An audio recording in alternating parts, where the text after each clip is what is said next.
नमस्ते बच्चों, my self Jaiswal sir. हम पढ़ रहे हैं class 9th mathematics chapter circles. Last class में हमने एक्सरसाइज 10.4 की थी और थ्योरम 10.7 देखी थी। थ्योरम 10.7 हम एक बार और देखते हैं और उसका प्रूफ करते हैं। So let us state theorem 10.7।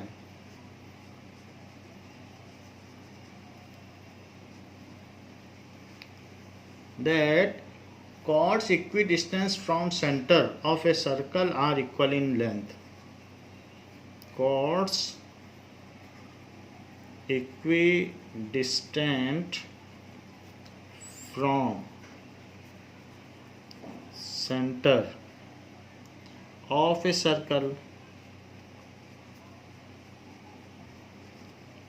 are equal in length. अगर दो या दो से ज़्यादा कॉर्ड्स हैं और वो इक्वी डिस्टेंस है सेंटर से तो उनकी लेंथ भी इक्वल होगी। Are equal in length. Now let this is circle and there are two chords in it. तो इसमें टू कॉर्ड्स हैं तो आप टू कॉर्ड्स ले लें और इन पर सेंटर से परपेंडिकुलर डाल दें। तो ड्रॉ परपेंडिकुलर। तो ये बताया गया है कि इनकी डिस्टेंस इक्वल है। जहाँ पर ए बी और सी डी कॉर्ड्स हैं। Now given a circle with centre O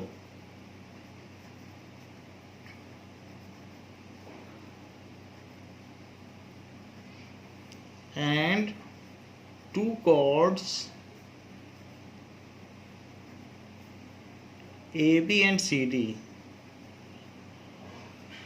It is given that AM is equal to ON. Also given OM और ON equal है. Where OM is perpendicular to A B, क्योंकि distance अगर आपको निकालनी है तो perpendicular ही डालना पड़ेगा। And O N is perpendicular to C D. To prove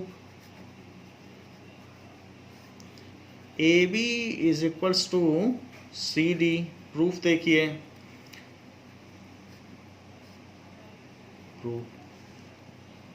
proof में ओ बी को ज्वाइन कर दें और ओ सी को ज्वाइन कर दें।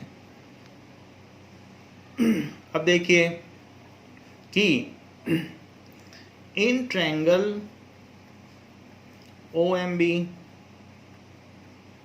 एंड ट्रायंगल ONC, तो OB is equals to OC, that is radii of same circle. Now ये हमें दिया गया है कि OM is equal to ON। ये गिवन है कि इक्वी डिस्टेंट है कॉर्ड। और ये भी दिया गया है कि OMB is equals to ONC। क्योंकि परपेंडिकुलर डालोगे तो ही डिस्टेंस निकाल पाओगे। Each 90 degree given. अब देखिए ये 90 डिग्री है तो राइट एंगल हो गया। हाइपोटेनियस क्या हो गया? OB is equals to OC। और एक साइड भी चाहिए तो साइड ये हो गई OM is equals to ON। So by RHS congruency criteria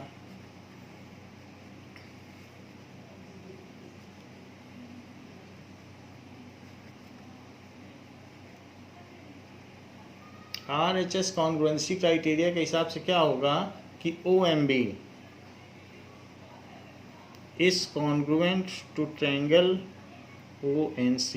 ये चीज हो गया। Now by CPCT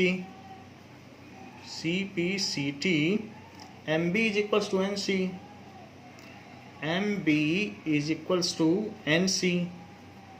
बट हम जानते हैं perpendicular drawn from centre bisects the chord, but we know that perpendicular drawn from centre,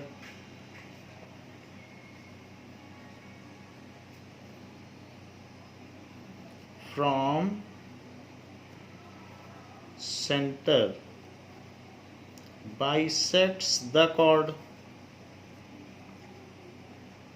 तो ये परपेंडिकुलर पड़ा हुआ है तो ये कॉर्ड को बाइसेक्ट कर रहा है, हाफ हाफ बांट रहा है, ये भी हाफ हाफ बांट रहा है। तो हम कह सकते हैं M B is nothing but half of A B. तो इस एम बी की जगह आप क्या लिख दो, हाफ ऑफ ए बी। और एन सी भी कुछ और नहीं है, हाफ ऑफ सी डी। फिर हाफ को कैंसिल कर देना, मैंने इसी की जगह लिखा है। तो A B is equals to C D. यही आपको प्रूव करना था कि अगर कॉर्ड इक्विडिस्टेंट हो फ्रॉम सेंटर से तो वो इक्वल इन लेंथ होते हैं। तो ये प्रूव हो गया है। अब हम आगे बढ़ेंगे। Angle subtended bye an arc of a circle, angle subtended bye an arc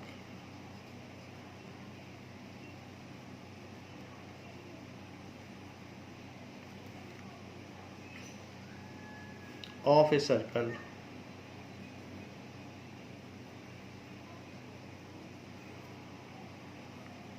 तो कोई एक आर्क भी सर्कल में एंगल सबटेंड करती है। व्हाट डज इट मीन, इसका मतलब क्या है, एंगल वो कैसे सबटेंड करती है। सो ये हम देख लेते हैं।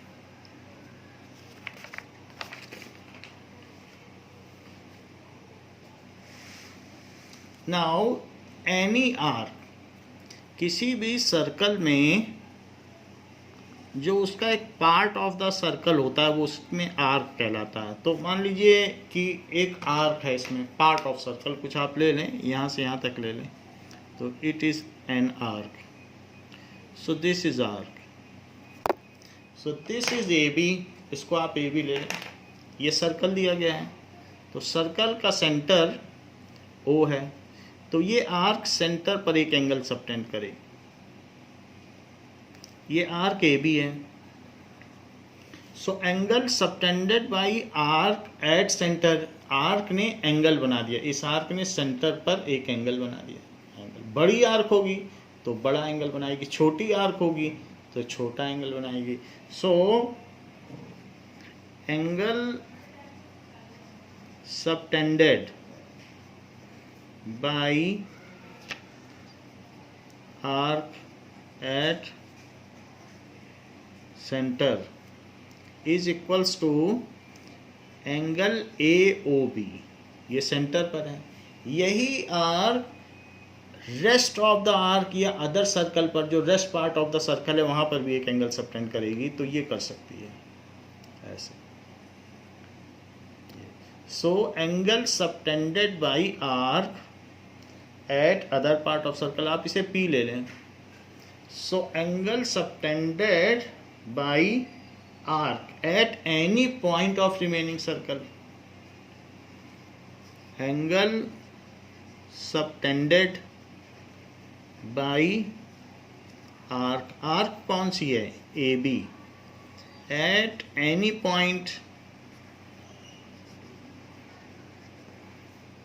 on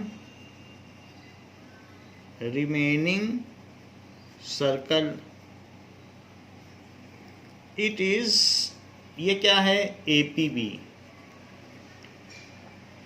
ये सिर्फ ऐसा ही नहीं कि यहीं पर करेगी, वो यहाँ भी कर सकती है, कहीं भी सबटेंड कर सकती है, ऐसे भी कर सकती है। ये भी है, AQB भी कर सकती है, AQB। तो ये भी हो सकता है।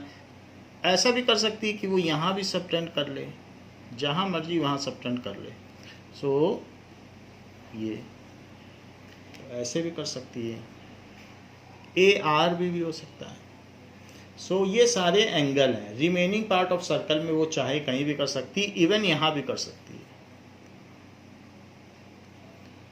ATB, तो रिमेनिंग पार्ट ऑफ सर्कल पे क्या है, ATB, ये सारे हो सकते हैं, यहाँ भी कर सकती है। तो ये रिमेनिंग पार्ट है, ये सारे एंगल्स हैं।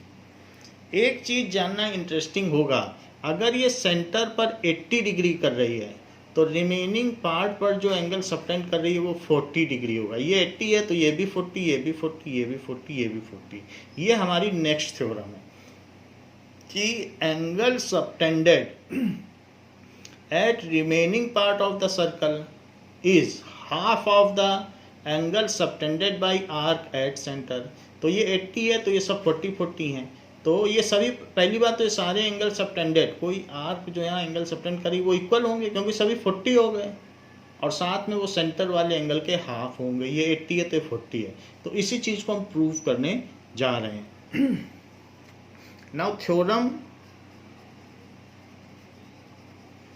10.8, it says the angle subtended by an arc at the center, the angle subtended by an arc at the center is double the angle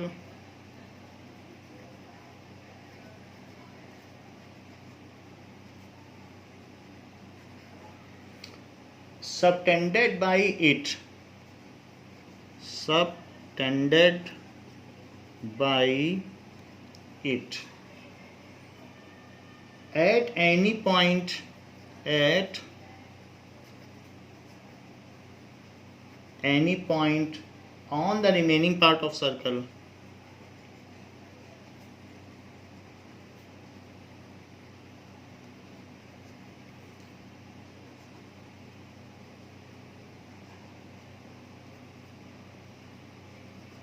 Now, ये बात कही गई है कि जो angle subtended by arc at the centre, जो centre पर angle होगा वो इसका डबल होगा। तो angle subtended by arc at centre of circle is double of the angle subtended. किसका डबल है? The angle subtended by arc in remaining part of circle. ये रिमेनिंग पार्ट है सर्कल का जो ब्लू कलर में। तो हम इसे प्रूव करें। Now it has been given क्या है? एक सर्कल। तो वास्तव में एक सर्कल नहीं है, इसके हम अलग अलग केस ले सकते हैं। There are 3 different cases. So हमने 3 सर्कल ले लिए और इसमें PQ एन आर्क है। सो PQ एक आर्क ले लीजिए। ये आर्क कैसे हो सकती है? ये माइनर आर्क भी हो सकती है, और ऐसा भी हो सकता है एक केस में कि ये आर्क सेमी सर्कल भी हो सकती है। ऐसा भी हो सकता है, या किसी केस में ऐसा भी हो सकता है कि ये जो आर्क होगी वो मेजर आर्क भी हो सकती है। तो सभी के लिए ये बात ट्रू है जो ऊपर कही गई है। तो आप देख लें, पहले केस में हमने माइनर आर्क ली है, सेकंड केस में हमने क्या लिया है? सेकंड केस में सेमी सर्कुलर आर्क ली है, और थर्ड केस में क्या लिया है? थर्ड केस में मेजर आर्क ली है। यानी the above statement is true for are kind of arc. और तीनों ही केसेस में सेंटर O है, तो सेंटर पर एक ये बना लें और साथ ही साथ एक यहाँ पे बना लें। ये तो यहाँ पर बना लिया। आप O को थोड़ा इधर उधर कर लें। नाउ O इधर लिख लें, तो ये हो गया। अब देखिए, इसी तरीके से सेमी सर्कुलर आर्क है। अब सेमी सर्कुलर आर्क PQ ये भी है वही केस, सबका प्रूफ भी एक है। सो PQ ये फर्स्ट केस है, ये सेकंड केस है, प्रूफ सबका सेम है, बट 3 अलग अलग केस है। मैंने 3 केस दिखा दिए, minor arc, semi circular arc और मेजर आर्क। तो अब अगर ये सेमी सर्कल है तो सेंटर पर ये एंगल सबटेंड कर रहा है। अब ये आर्क बड़ी हो गई, लेकिन फिर भी सेंटर पर ये एंगल सबटेंड करेगी। तो सेंटर पर जो एंगल सबटेंड करेगी वो एक रिफ्लेक्स एंगल होगा, यानी 180 से ज़्यादा, ऐसा होगा। तो इस केस में सेंटर पर एंगल सबटेंड किया, ये O है, ये जो बीच का पॉइंट है, और रिमेनिंग पार्ट में भी एक एंगल सबटेंड होगा। तो रिमेनिंग पार्ट में ले लो ये। और इसमें भी सेंटर पर किया तो रिमेनिंग पार्ट पे भी होगा, तो रिमेनिंग पार्ट पे भी ले लीजिए। और अब इसके बाद इसको आप सेंटर से मिला लें। Now it is to be joined with center. Now we will do a construction over here. हम यहाँ पर इसे ज्वाइन कर देंगे, ये कंस्ट्रक्शन है सेंटर से। जो भी हमारा पॉइंट है जहाँ पर एंगल सबटेंड हो रहा है तो इसको ज्वाइन कर दें, और इसमें भी ऐसे ही कर दें, इसको इससे ज्वाइन कर दें।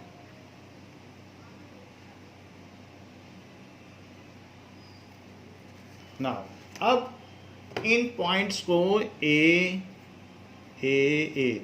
सो वही पॉइंट्स लिए गए हैं, बस आर्क का लेंथ अलग अलग है। तो गिवन है अ सर्कल विथ सेंटर ओ,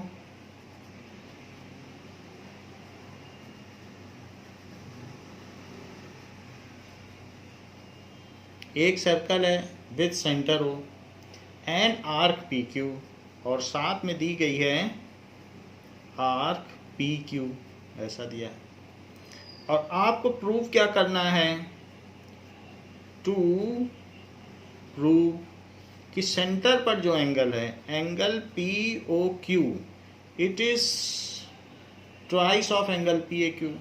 देखो यहाँ लिखा है डबल, तो it is twice of angle P A Q. सब एक ही चीज़ें हैं, सभी में जो भी होगा पी ओ क्यू, ये ओ है। अगर यहाँ 240 बन रहा है तो यहाँ 120 बनेगा, यानी इसका ये हमेशा डबल होगा। ये 180 है, 180 बन ही रहा है क्योंकि आपका सेमी सर्कल है, तो ये 90 होगा। यानी सेमी सर्कल है तो सेंटर पर 180 बनेगा और इसका डबल होगा। और ये है, तो मान लो यहाँ पर जो भी बन रहा है, अगर यहाँ पर 30 बन रहा है तो 60 बन जाएगा। हर केस में डबल होगा। 120 तो 240, 90 तो 180, 30 तो 60। तो ये चीज़ें हमें बतानी है। अब देखो ये हमने कंस्ट्रक्शन किया, draw a line A B. तो एक लाइन हमने ड्रॉ कर दी। प्रूफ देखिए,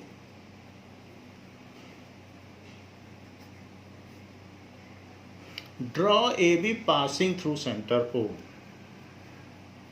draw A B passing through centre O, तो ए बी एक रे ड्रॉ कर लीजिए। रे हो सकती क्योंकि एक पॉइंट से चल रही है। Draw A B passing through centre O, ऐसा। अब देखें, now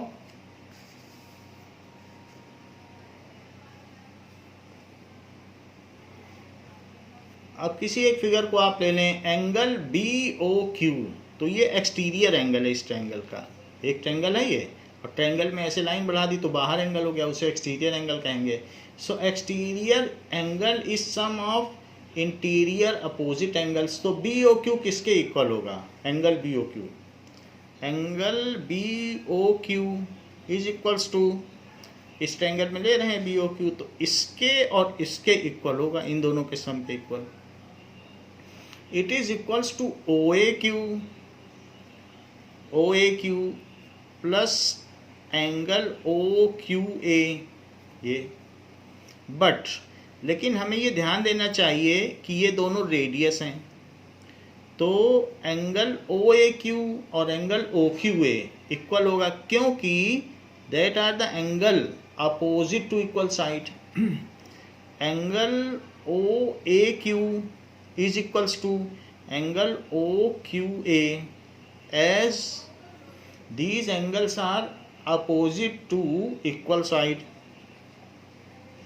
These angles are opposite to equal sides भी कह सकते हो या रेडाई भी कह सकते हो। Equal sides OA and OQ that are radii of the circle.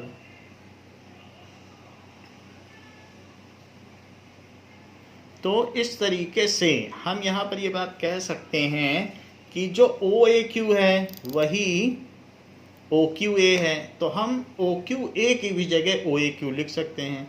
So angle O A Q और plus angle O A Q, because both are same, तो it is 2 times angle O A Q. So angle B O Q, जो B O Q है वो इसका दुगना है ओ A Q का। इसी तरीके से बी ओ पी क्या है, सिमिलरली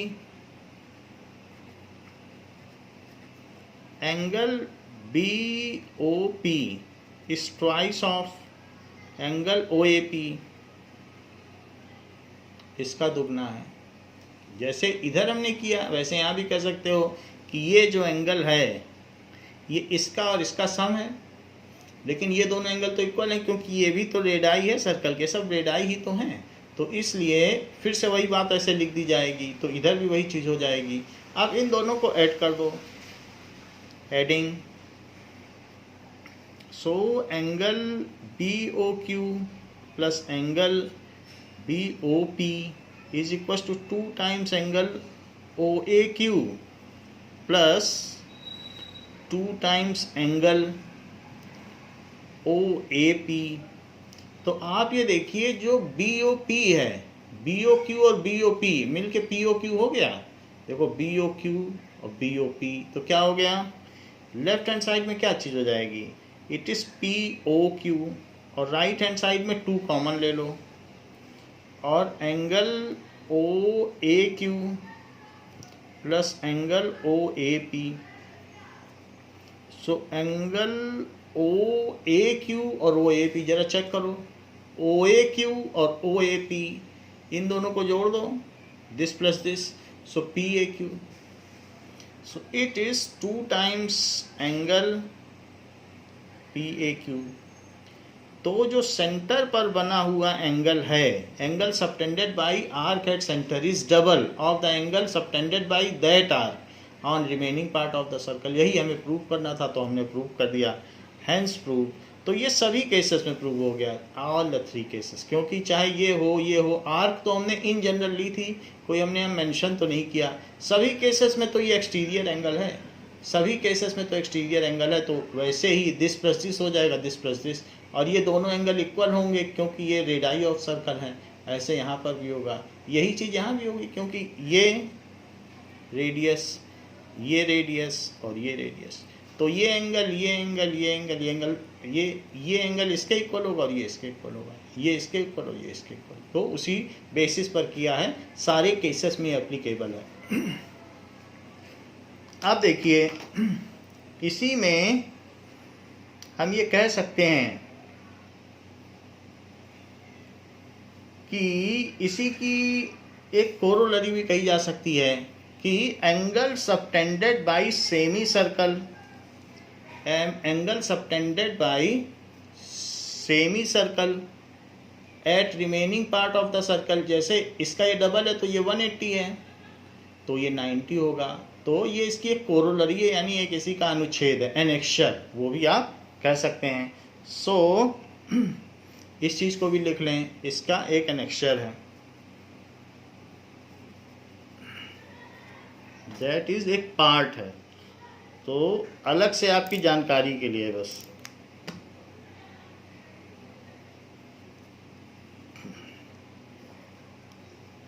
नाउ एनेक्शर क्या कहता है कि सो angle subtended bye semi circle eight remaining part of circle is a right angle, angle subtended by semicircle, so at remaining part of circle is right angle. So ये case 2 है, इसी चीज़ को फिर से लिख लो, इसका प्रूफ प्रूफ एक line का ही है। प्रूफ क्या है, हम जानते हैं P O Q is equals to 2 times P A Q. P O Q is equals to 2 times P A Q. ये केस 2 है। तो पी ओ क्यू कितना है, पी ओ क्यू 180 डिग्री है। देखिए सेकंड केस में पी ओ क्यू कितना है, ये देख लो 180 डिग्री है। तो पी ओ क्यू की जगह आप लिखिए 180 degree is 2 times P A Q. So angle P A Q कितना हो जाएगा, तो इसमें 2 से डिवाइड कर दो, नीचे चला जाएगा 2, तो 90 डिग्री हो गया। Hence proved. तो ये बात हमने प्रूव कर दी, इसी पर कर दी। इसको 180 ले लिया और 2 से डिवाइड कर दिया। तो सेमी सर्कल होगा तो ये यहाँ पर 90 डिग्री ही बनाएगा। इस पर भी बहुत सारे क्वेश्चन है। अगली एक्सरसाइज इसी थ्योरम पे बेस्ड है। और यहाँ पर reflex P O Q is equals to यहाँ पर twice of P A Q. तो केस थर्ड में जैसे यहाँ पर ये चीज़ है, तो बस केस थर्ड में इतना आपको लिखना है कि रिफ्लेक्स, अब वो रिफ्लेक्स एंगल हो गया पी ओ क्यू, तो reflex P O Q is equals to twice of P A Q. यहाँ पर सिंपली पी ओ क्यू लिख सकते हैं, बट यहाँ पर लिखने के लिए आपको रिफ्लेक्स लिखना पड़ेगा। तो आपको केस 1 और केस 2 में तो चल जाएगा, और जो थर्ड पार्ट है उसके लिए आप क्या लिख लोगे, ये जो चीज़ है ये केस 1 एंड 2 के लिए वैलिड है, थर्ड के लिए नहीं वैलिड है। और फॉर थर्ड आपको क्या लिखना पड़ेगा, यही चीज़ रहेगी बट रिफ्लेक्स लिखना पड़ता है जब एंगल 180 से ऊपर होता है। So it is equals to reflex P O Q is equals to twice of angle P A Q. तो केस 3, सो सभी केस में हैंस प्रूव्ड। तो आपको तीनों केस हैं, तो फर्स्ट 2 में ये हो गया, थर्ड में हो गया। फर्स्ट 2 केस से एक्सट्रैक्शन हमने निकाल लिया कि angle on a semi circle is 90 degree. अब एक हमारे पास और थ्योरम है 10.9। वो क्या है, वो भी इसी से मिलती जुलती है कि theorem 10.9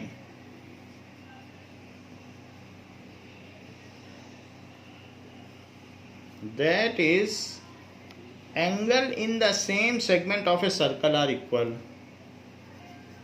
Angle in the same segment of a circle are equal. थोड़ी देर में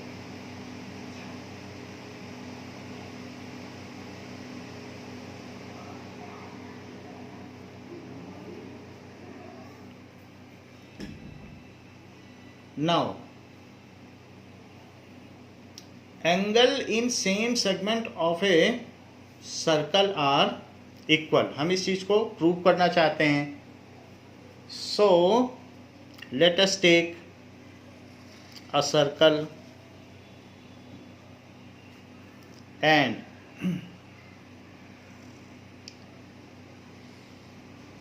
यहाँ पर आप ये सेम ये है, तो angle in same segment of circle ये चीज़ है। तो अगर यहाँ एक आपके पास पी क्यू आर्क है, तो P Q arc same segment पर, सेगमेंट तो यहाँ से आप चाहें तो कॉर्ड भी बना सकते हैं, तो कॉर्ड बनाएंगे तो ये सेम सेगमेंट हो जाएगा। तो कॉर्ड आप चाहें तो पी क्यू ड्रॉ कर लें, और इससे इसके सेंटर पर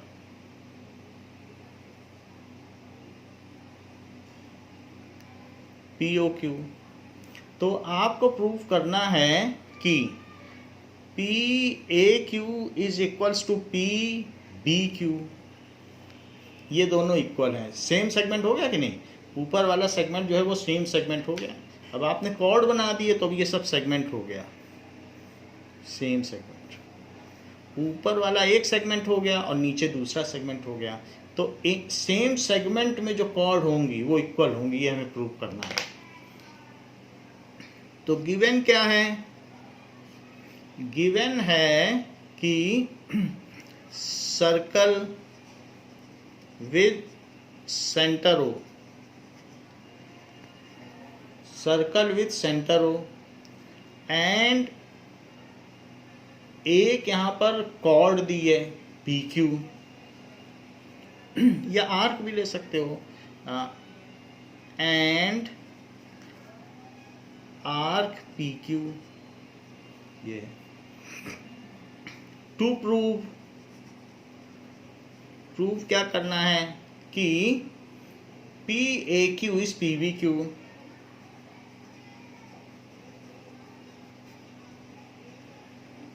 ये चीज आपको प्रूव करनी है। अब देखो प्रूफ देखिए, angle P O Q is twice of angle P A Q. ऐसा क्यों? The angle subtended by arc at centre of the circle, ये एक आर्क है P Q.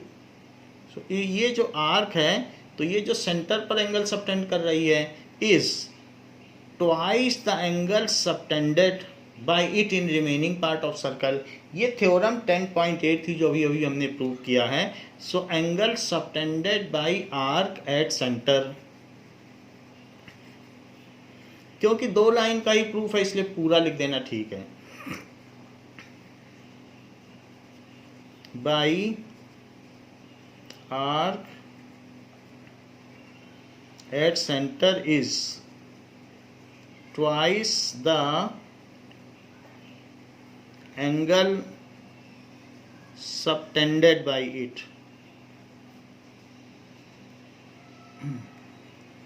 on remaining part of circle।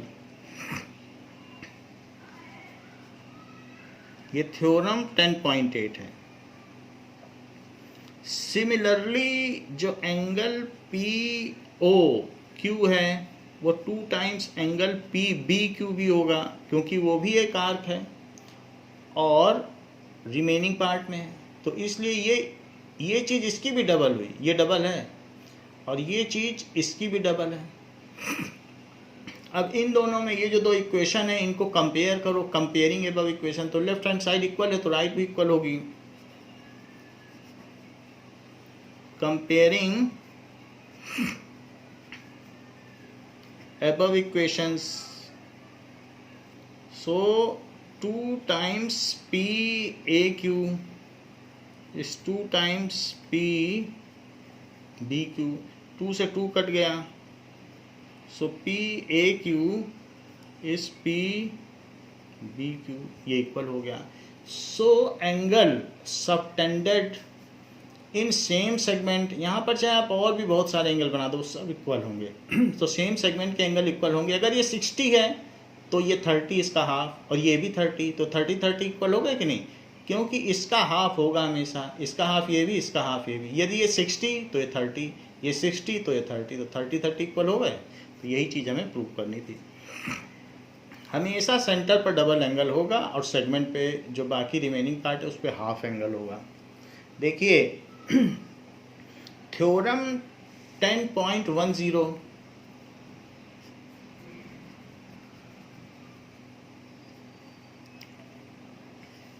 it says if a line segment joining 2 points subtend equal angles at 2 other points, if a line segment joining 2 points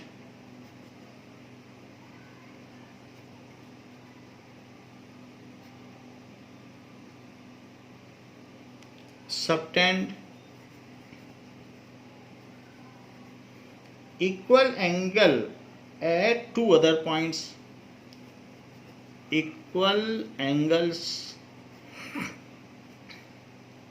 at 2 other points,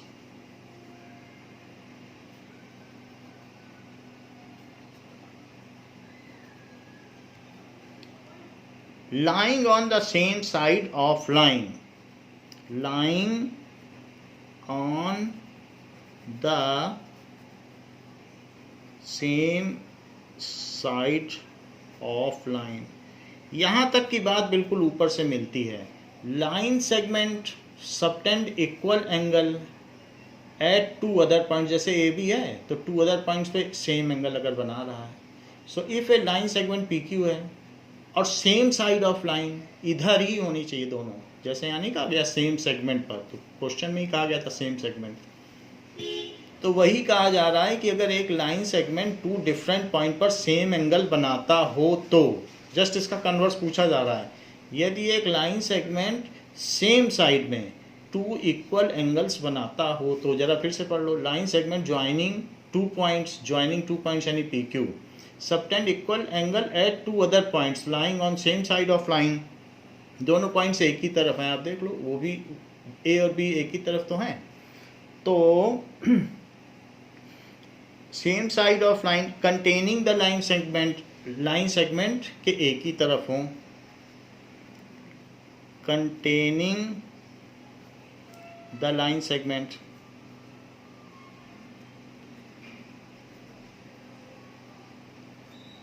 the 4 point lie on circle, the 4 point lie on a circle, that is concyclic. 4 point भी एक circle पर हो सकते हैं, 3 point से एक circle बनता है, और फिर सर्कल पर जितने भी पॉइंट ले लो तो साइक्लिक, इसका फिर से मतलब समझो, यदि ये दोनों एंगल इक्वल होंगे तो ये चारों points P Q A B ये एक सर्कल के पॉइंट्स होंगे, उसकी सरकमफ्रेंस पे लाई करेंगे। जस्ट उल्टा कह रहा है, पहले कह रहा था एक सर्कल है और उसमें एक ही तरफ एंगल बन रहा है तो प्रूव करवा रहा था कि वो इक्वल हैं, अब कह रहा है यदि एंगल इक्वल हैं तो ये चारों पॉइंट सर्कल के हैं, ठीक इसका कन्वर्स है। तो हमें ये प्रूव करना है कि वो जो चारों पॉइंट्स हैं वो कनसाइक्लिक हैं, यानी एक ही सर्कल के पार्ट हैं, यदि वो एंगल इक्वल हुए तो। अब देखिए आपको दिया गया है तो हमें ये प्रूव करना ही है कि सर्कल के पार्ट है, तो हम सर्कल बना लेते हैं। क्वेश्चन में सर्कल नहीं दिया है बट हमें प्रूव करना है कि सर्कल के पार्ट है, तो क्वेश्चन में तो बस एक लाइन सेगमेंट दिया है पी क्यू, और ये दिया है कि एक एंगल ये बन रहा है दैट इज सी, तो जो पॉइंट्स बुक में दिए हैं वही ले लेते हैं, आपके लिए ठीक रहेगा। वैसे तो कुछ भी ले सकते हैं बट बुक के ही ले लेते हैं। तो बुक में दिया है ए बी, तो हम भी ए बी ले लेते हैं, ए बी ऐसे दिया है, और साथ ही साथ सी और डी, तो यहाँ पर भी एक, सो ये these are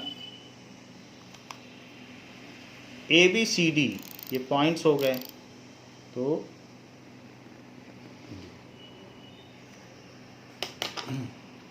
this is D, और ये कहा गया है कि सी और डी इक्वल हैं, तो आपको प्रूव करना है कि ए बी सी डी एक सर्कल पर लाई करेंगे।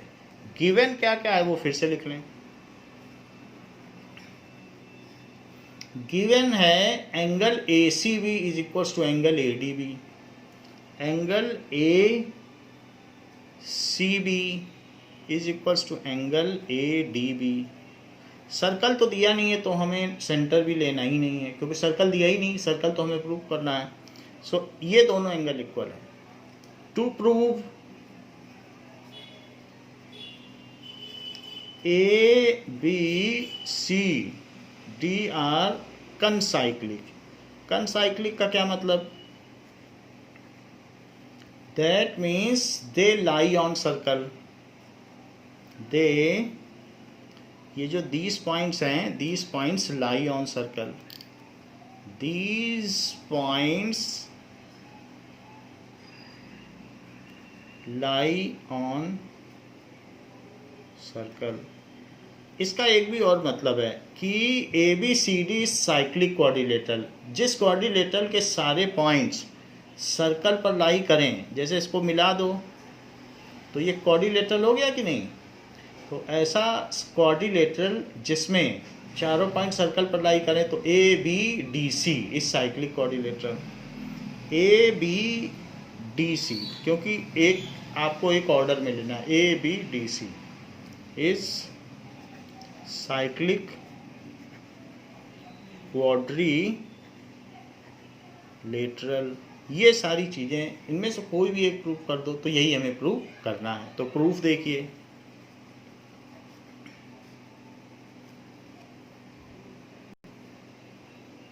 Now let us draw a circle which passes through ABC।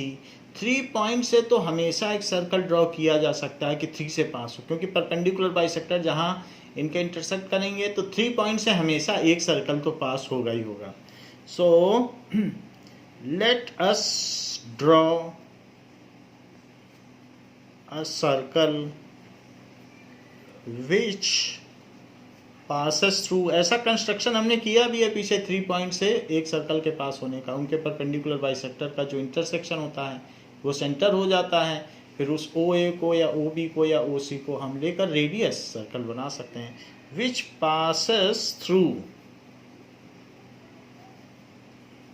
A, B and C only. इन्हीं 3 से पास करता है। मान लीजिए वो D से नहीं करता, हम ये मान ले रहे हैं, मेथड ऑफ कंट्राडिक्शन है कि 3 से तो करता है, D से नहीं करता है। तो 3 से तो हमेशा पास हो सकता है। It does not pass, let कर रहे हैं, it does not pass through, it does not passes through D। ये पास नहीं हो रहा है D से। अब देखो, then there must be a point. मान लीजिए D से नहीं पास हो रहा है, तो वो जो सर्कल है वो D से नहीं पास हो रहा है। मेरा कहने का मतलब है कुछ ऐसा कि एक सर्कल है और हमने मान लिया कि C से तो पास हो रहा है और D से नहीं हो रहा है, D यहाँ है, ऐसा हमने मान लिया। ऐसा होगा नहीं, D तो होगा क्योंकि हमें प्रूव करना है D उसी पे होगा। मान लिया D से नहीं पास हो रहा है, then if you extend D then at through some point the circle will pass. तो अगर D से नहीं हो रहा तो हम ये कह सकते हैं कि वो एक और पॉइंट होगा जिससे वो सर्कल पास होगा, ये C है। So let the circle passes through E। D से नहीं हो रहा तो और कहीं से होगा, तो इट पासेस थ्रू E। तो अगर वो जो सर्कल है D से नहीं हो रहा तो हम अपना ही एक्सटेंशन कर सकते हैं, यहाँ पे इसको बढ़ा सकते हैं, और बढ़ाने के बाद इसको आप मिला दीजिए कि वो वहाँ से पास होगा E से। ये वो E पॉइंट बाहर हो सकता है, ऐसा हो सकता है, या ये तो D है, ये वाला पॉइंट D है तो E बाहर है। हो सकता है वो सर्कल D से ना पास हो तो E से तो ज़रूर होगा, उसी लाइन को आगे बढ़ा के मिला दो, वहाँ से तो पास होगा। और ये भी हो सकता है कि D बाहर पड़ गया हो तो अंदर के किसी पॉइंट से पास होगा। मेरा कहने का मतलब है कि फिर वो हो सकता है A ऐसे भी पास हो सकता है कि E डैश उससे पास हो सकता है, D से नहीं हो रहा है, हम ये मान लेते हैं। It does not pass through D and it passes through E if BD is extended। It passes through D। अभी हम ये E वाला केस ले रहे हैं, E डैश नहीं ले रहे हैं। It passes through E if BD is extended up to E। BD is extended up to E। हमने एक कंट्राडिक्शन लिया है। मेथड ऑफ कंट्राडिक्शन क्या कहता है, मान लीजिए जैसे 2 + 2 अगर हमने गलत ले लिया 5, तो हम किसी एक ऐसे नतीजे पे पहुंच जाएंगे कि जहां पर वो चीज़ गलत हो जाएगी, तो हम कह देंगे कि भाई ये गलत आंसर आया है, ये हो नहीं सकता, इसलिए जो हमने माना था वो भी गलत है। तो हम गलत चीज़ मान रहे हैं कि वो D से नहीं पास हो रहा है, वो और किसी से पास हो रहा है। तो ऐसे केस में हम एक ऐसे कंक्लूजन पे पहुंच जाएंगे कि जो गलत होगा, फिर हम ये मान लेंगे कि जो हमने माना था वो गलत है और वो D से भी पास होगा। जैसे ये देखो, तो 2 + 2 है, तो 2 + 2 में दोनों तरफ 2 माइनस करने पर तो 2 और 2 कट गया, और 5 - 2 करो 3। अब दोनों में फिर से 2 माइनस करो तो यहाँ 0 हो गया, 1 जो हो नहीं सकता, this is contradiction, so what we have assumed is wrong.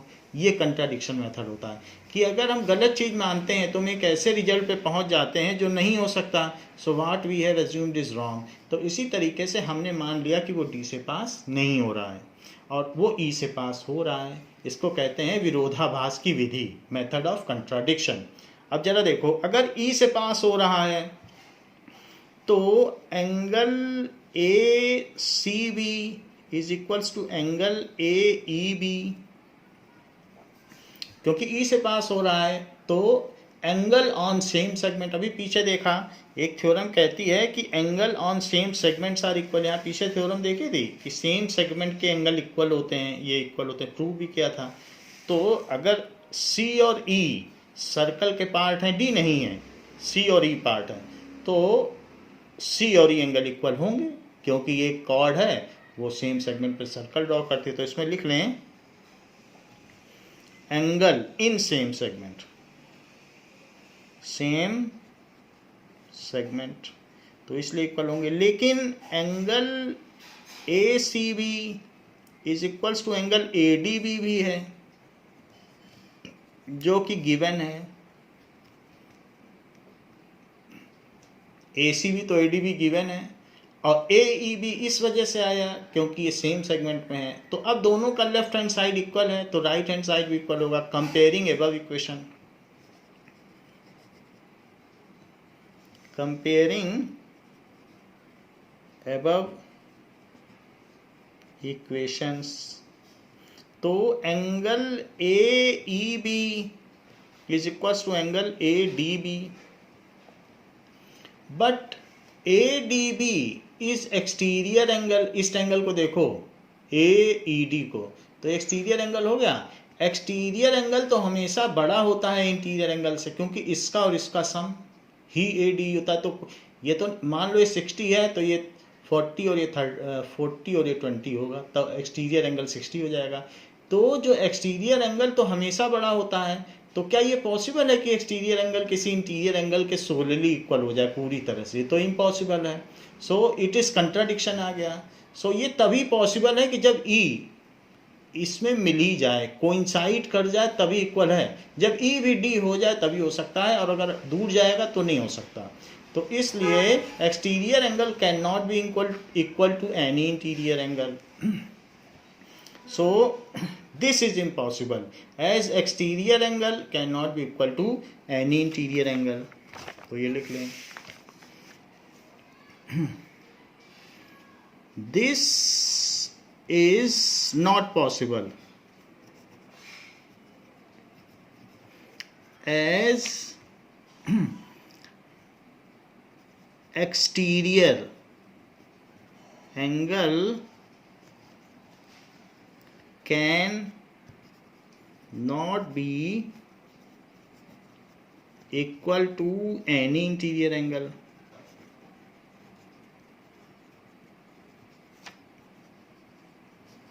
Unless E coincides with D, अगर E और D एक ही पॉइंट हो जाए बस तभी संभव है। Unless E coincides with D, that means E is same as D, E और D same point हो, E is same as D, ये तभी पॉसिबल है। अच्छा, यही केस दूसरे केस में भी है। मान लो अगर अंदर वाला ले लो और similarly circle passes through E dash, so A C B is A E dash B. अब हमने नेक्स्ट केस ले लिया। कौन सा केस ले लिया? पहले बाहर वाला लिया था। हम दोनों केस ले रहे हैं, दोनों में ये बात कर रहे हैं। लेट, तो पहले केस में तो हमने दिखा दिया कि E और D एक ही पॉइंट हैं। हम देख लेंगे कि अगर अंदर पॉइंट है तो भी वही चीज होगी। लेट सर्कल पासेस थ्रू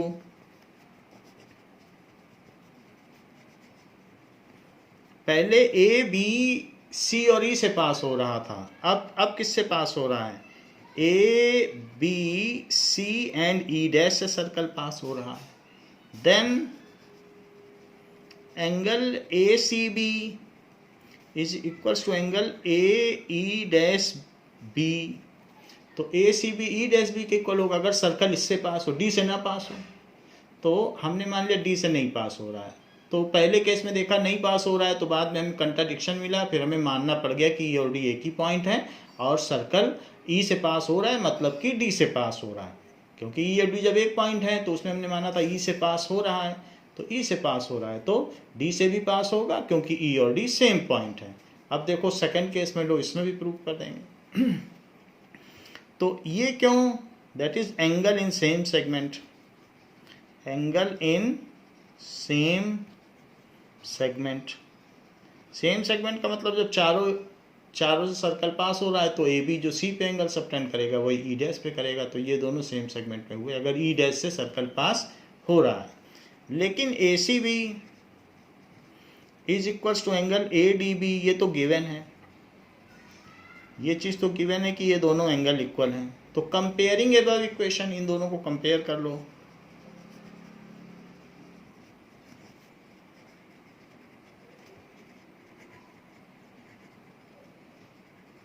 तो angle A E dash B is equals to angle A D B. ऐसा क्यों?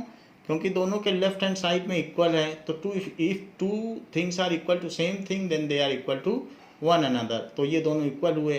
But A E dash B is the exterior angle. अब इस ट्रायंगल की बात करो और उसका ये एक्सटीरियर एंगल है और डी इंटीरियर एंगल है, पहले ई इंटीरियर था। अब जब इस ट्रायंगल की बात करें, ये वाले छोटे वाले ट्रायंगल की, तो जब छोटे वाले ट्रायंगल की बात कर रहे हो A D E dash, but A E dash B is exterior angle and exterior angle cannot be equal to interior angle, but an exterior angle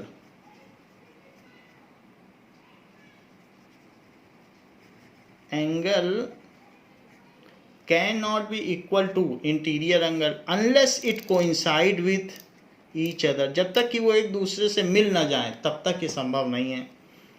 can not be equal to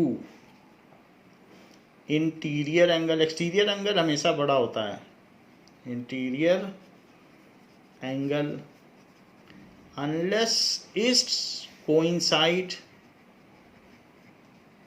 with each other.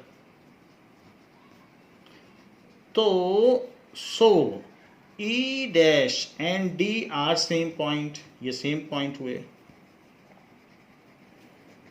तो अब अगर same point हो गए तो जैसे A B सी से पास हो रहा है, so the circle will also pass through D. जब ई डैश और डी सेम हो गए तो इसलिए सो फ्रॉम केस 1 एंड 2, पहले ई लिया था अब ई डैश लिया है, सो फ्रॉम दोनों ही केस में प्रूव हो गया। केस 1 एंड 2 जो ई है वो भी डी पाया गया, ई डैश भी डी पाया गया। So A B C D are concyclic, दोनों चारों पॉइंट सर्कल में लाई करेंगे, कनसाइक्लिक। इसका क्या मतलब है? These points lie on circumference of circle या on circle. These points lie on circle। कब? जबकि दोनों एंगल इक्वल हों। ये गिवन है कि एंगल इक्वल होंगे तो वो सर्कल में लाई करेंगे। ये और अगर दो लाइन सेगमेंट हों सर्कल में, ये जो दो एंगल हैं सर्कल में, तो वो इक्वल होंगे। पहले हमने ये प्रूव किया कि angle on same segment are equal, और दूसरी बार ये प्रूव किया अगर एंगल इक्वल हैं तो चारों पॉइंट कनसाइक्लिंग हुए, उसका उल्टा प्रूव किया। तो इसी का कन्वर्स है 10.9 का 10.10। तो ये भी हमने प्रूव कर दिया। नाउ अब देखें कि साइक्लिक क्वाड्रिलेटरल क्या होता है। Cyclic quadrilateral, if 4 distinct point lie on circle, अगर मान लो 4 distinct point हैं और वो सर्कल पे लाई करें तो वो इस तरीके का क्वाड्रिलेटरल क्या कहलाएगा, साइक्लिक क्वाड्रिलेटरल। जैसे कि ऐसे समझ लो, ऐसे। सो ऑन सर्कल अप्लाई करें, ए बी सी और D. If 4 non collinear points, 4 non collinear points lie on circle, then such quadrilateral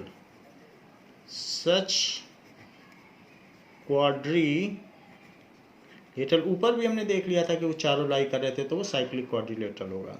such quadrilateral is cyclic quadrilateral, cyclic quadrilateral. उसको कहते हैं, ये इसको सर्कल को चक्र कहते हैं और इसको कहेंगे चक्रीय चतुर्भुज। साइक्लिक क्वाड्रिलेटरल यानी चक्र में रहने वाला चतुर्भुज, जिसकी 4 भुजाएं हों, तो साइक्लिक क्वाड्रिलेटरल होगा अगर सारे पॉइंट्स सर्कल में हों। तो इसी साइक्लिक क्वाड्रिलेटरल में एक बात और कही गई है। मान लीजिए जैसे कि ये सेंटर है और इसको सेंटर पे मिला दिया, अगर ये एंगल टोटल तो 180 होता है, ये 180 से छोटा है, मान लो ये 160 है, तो 160 तो इधर वाला कितना हो जाएगा, इसका रिफ्लेक्स 200 होगा। तो 160 है, तो 160 का अपोजिट कितना होता है, 160 ये है। तो यहाँ पर आप देखोगे कि angle subtended by AC arc at centre is double of the angle subtended at remaining part of the circle. तो ये 80 डिग्री हो गया। अभी एक थ्योरम प्रूफ की थी कि नहीं, that is theorem 10.8, angle subtended at center is double of the angle subtended at remaining part of the circle। इसी तरीके से जो रिफ्लेक्स है, तो उसके उधर वाला, इसके इधर वाला और इसके इधर वाला। तो अब इस समय ये बड़ी वाली आर्क लो, तो बड़ी वाली आर्क में रिफ्लेक्स एंगल आ गया, टोटल 360 है, तो रिमेनिंग पार्ट पे जो भी होगा वो 100 हो जाएगा। तो आप इसमें क्या पाते हैं, आप ये पा रहे हैं कि साइक्लिक क्वाड्रिलेटरल की एक प्रॉपर्टी है कि अपोजिट एंगल का सम 180 होता है। आपने देख लिया।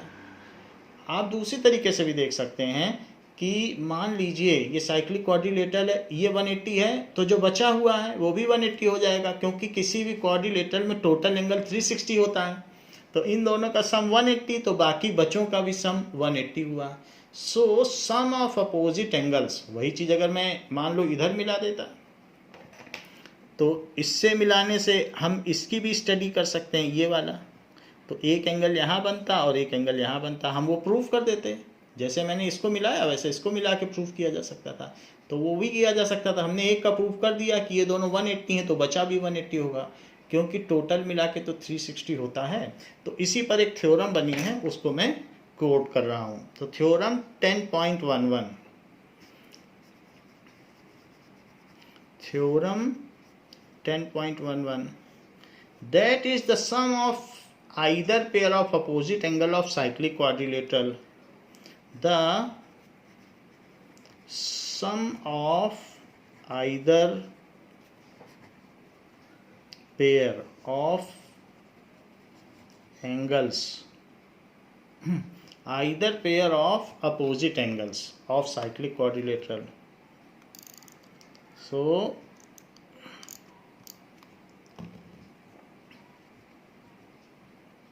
opposite angles of cyclic quadrilateral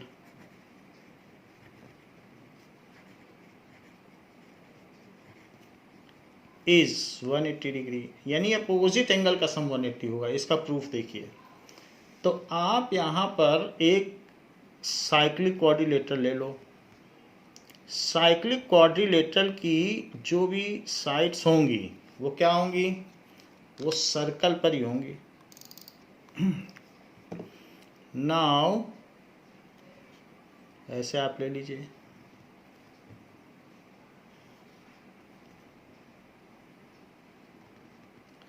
A B सी और डी, और ठीक बीच में सेंटर ले लो। अब देखो ये। तो अब इसमें दो एंगल बनेंगे, एक एंगल बनेगा AOC और एक रिफ्लेक्स AOC। तो गिवन क्या है कि ABCD is cyclic quadrilateral to prove angle D plus angle B is 180 degree and angle A plus angle C is 180 degree। जो भी अपोजिट एंगल्स हैं A और C या D और B, इनका सम ये है। नाउ प्रूफ में join AO and CO, join AO and CO। Now angle AOB is equal to, जो बीच का एंगल होगा यहाँ का वो इस वाले का डबल होगा, 2 times angle B and reflex angle AOB। Reflex का क्या मतलब है? ये वाला रिफ्लेक्स कहलाता है, ये वाला, ये AOC है, angle AOC। So angle AOC किसके इक्वल है? ये एक थ्योरम है ना कि जो सेंटर पर बना हुआ एंगल है, थ्योरम 10.8, तो वो रिमेनिंग पार्ट ऑफ सर्कल पर बने हुए एंगल का डबल होगा। तो इसका डबल होगा कि नहीं? ये वाला एंगल डबल होगा इसका। तो ये कौन सी थ्योरम है? थ्योरम 10.8। तो रिफ्लेक्स एंगल कौन सा है? अगर ये AOC है तो रिफ्लेक्स AOC कौन सा होगा? रिफ्लेक्स AOC भी किसी का इक्वल होगा। ये है रिफ्लेक्स, ये वाला एंगल, ये रिफ्लेक्स है, तो ये इसका डबल होगा। It is equal to 2 times angle D। अब इन दोनों को ऐड कर दो। सो एंगल AOC, कोई भी एंगल और उसका रिफ्लेक्स एंगल मिलके 360 डिग्री होते हैं, एंड रिफ्लेक्स AOC, कोई भी आप यहाँ देख लो कि ये एंगल और ये एंगल मिलके क्या होंगे? ये कुछ भी एंगल है, X और रिफ्लेक्स X मिलके 360 हुआ, क्योंकि एंगल एट ए पॉइंट होते हैं। It is equal to 2 times angle B plus 2 times angle D। ये एंगल इसका दुगना, ये एंगल इसका दुगना, ऐसा लिखा हुआ है, और ये भी थ्योरम की वजह से है। तो इन दोनों का सम 360 होगा। और यहाँ अगर मैं 2 कॉमन ले लूँ तो angle B plus angle D, इस 2 से आप डिवाइड कर दो, तो 2 से डिवाइड करोगे तो क्या होगा? नाउ अब देखिए, इफ वी डिवाइड बाई 2 तो क्या हो जाएगा? 2 से डिवाइड करने से 180 आ जाएगा। Is angle B plus angle D। तो एक चीज़ तो हमने प्रूव कर दी कि B और D मिलके 180 है, लेकिन अभी तो A और C भी प्रूव करना है, वो हमने नहीं प्रूव किया है, उसको भी प्रूव करें। Angle A plus angle C plus angle B plus angle D, किसी भी क्वाड्रिलेटरल के चारों एंगल का सम 360 डिग्री होता है। तो ये 360 डिग्री होता है, ये एंगल सम प्रॉपर्टी है, एंगल सम प्रॉपर्टी ये। और B प्लस D कितना है? 180। यहाँ लिख लो, इन दोनों का सम 180 है। So angle A plus angle C plus 180 is equal to 360 degree. Angle A plus angle C is equal to 360 minus 180। So angle A plus angle C भी 180 हो जाएगा। तो ये भी प्रूव हो गया। हमने दोनों पार्ट प्रूव कर दिए कि both opposite pair of angles का सम 180 डिग्री होगा यदि क्वाड्रिलेटरल साइक्लिक हो। यदि चतुर्भुज चक्रीय हो तो अपोजिट एंगल्स का सम 180 डिग्री होगा। अब आप देखिए कि थ्योरम, इसका कन्वर्स भी एक है, थ्योरम 10.12, जो डेसिमल है, डेसिमल के बाद अलग अलग बोला जाता है, 10.12 नहीं बोला जाता। If the sum of a pair of opposite angles is 180। अब उल्टा कह रहा है, पहले कह रहा था साइक्लिक होगा तो अपोजिट एंगल का सम 180 होगा। अब कह रहा है अपोजिट एंगल का सम 180 होगा तो क्वाड्रिलेटरल साइक्लिक होगा, जस्ट उसका उल्टा है, converse. If the sum of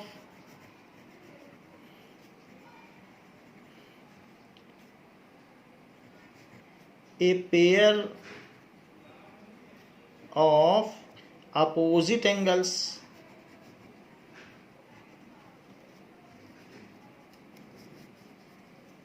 of a quadrilateral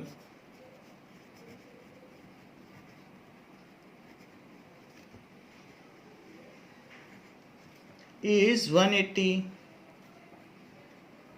एक पेयर भी हो जाए, दोनों की जरूरत नहीं, क्योंकि एक के 180 होते ही उस 180 को सब्ट्रैक्ट करोगे दूसरा भी हो जाएगा, तो कह रहा है एक भी हो जाए, एक भी अपोजिट पेयर का सम 180 हो जाए, then the quadrilateral is cyclic, then the quadrilateral